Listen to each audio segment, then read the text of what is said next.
Hi, I'm Natalie MacNeil, and you are watching She Takes on the World TV, your weekly dose of soaring inspiration and practical advice for your business and your life.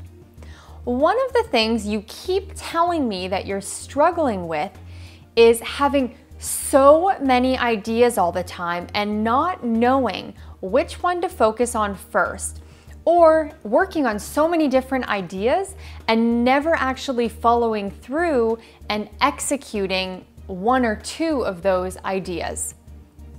I know how it is to have a fiery entrepreneurial spirit and to always be dreaming up new things. I think it's really in our nature to always be wanting to create and always coming up with new things that we could potentially be working on.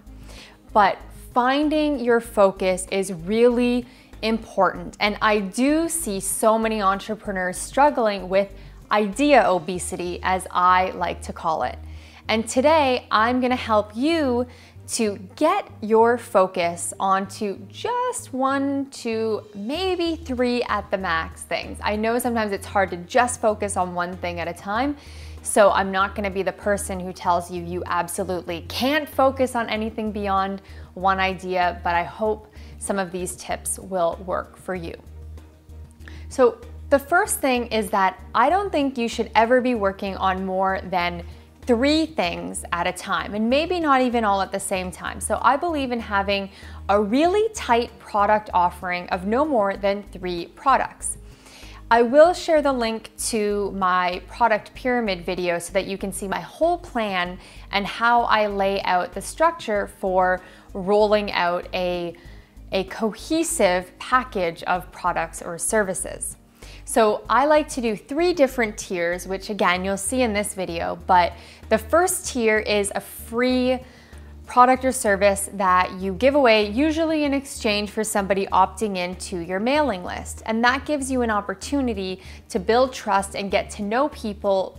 And the people who resonate most with your freebie product are the ones who are going to jump up into tier 2, which is a low to medium price point product, so that you can get to know people who are resonating with your product line and your brand a little bit more, and you can build more trust. Then the people who most resonate with that tier 2 line of products or services are the ones that you are going to be able to funnel into tier 3, which is your pinnacle of your product pyramid. And that's a higher price point item. And again, there's only going to be a select few people at the very top of that pyramid because it is a higher ticket item, but those are your ideal clients. So I'm executing one of those pyramids at a time instead of jumping from one idea to the next. And sometimes it takes 1 or 2 years to fully roll out a whole pyramid or funnel, and then at that point you can start again on a new one. But I like to stay super laser focused on that one funnel first before I start on a second or a third funnel for different product offerings. So all 3 tiers fit together like building blocks, and anything that doesn't feel like it belongs in that funnel is something that I put in my idea journal. Now, an idea journal you can keep in a notebook, or you can use a program like Evernote, which is what I like to do. And when you have an idea journal, you can have a way of getting those ideas out of your head and onto paper or into an app, and anything that doesn't fit in the current funnel that you're executing, you should mark them with back burner.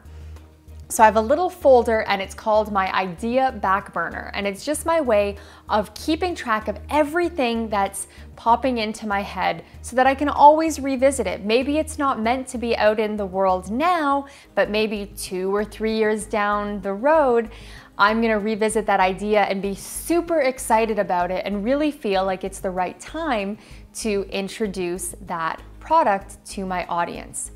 Now, if there's an idea that I just can't let go of, it's something that I'm thinking about all day and all night, I know that I have to honor that and trust my intuition.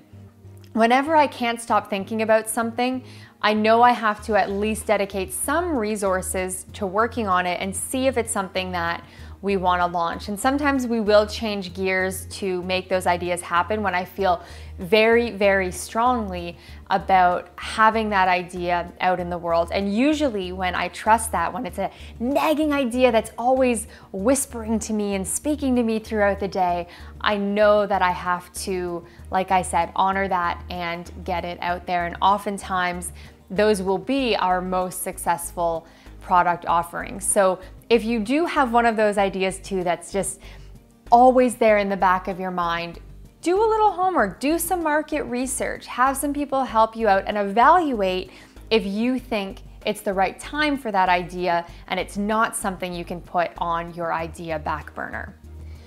Like I said before, I know how it feels to have so many different ideas. And I also know from interviewing dozens of the most successful entrepreneurs that staying laser focused on just one thing at a time is how a lot of people achieve the level of success that I know you are seeking as well.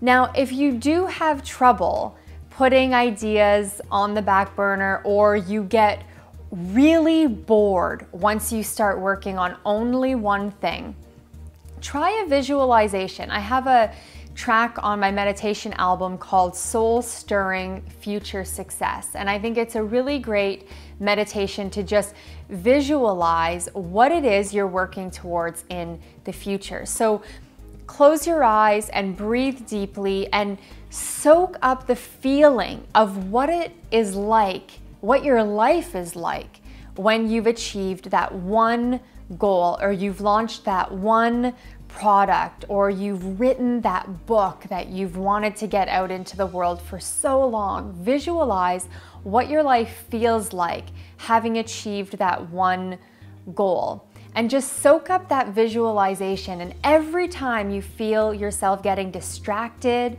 or you feel yourself starting to lose focus and starting to get consumed with all these other ideas that you're having, go back to that visualization, knowing that when you've achieved that one thing that means so much to you, it is gonna feel so, so good. And it's worth working through all those feelings of boredom and distractions and procrastination so that you can get to that end result and to that end feeling. My actionable for you this week is to get laser focused. I want you to pick just one thing that means more to you than anything else. And if you do have a lot of ideas and things that you've been thinking about swirling around in your head, get them into an idea journal or an app like Evernote. Then I want you to go into your task manager. I use Asana.com and absolutely love it. List all of the different milestones and tasks that you are going to need to achieve in order to make that one thing happen. And I would love to hear from you in a comment what that one thing is that you are going to stay super focused on. Thank you so much for watching this episode. I hope that you'll share it and subscribe to my channel here on YouTube. And for more soaring inspiration and practical advice, come on over to shetakesontheworld.com. Thanks again for watching, and I'll see you in the next episode of She Takes on the World TV. Today, I want to share with you the simple question that transformed my whole business. Why am I doing this?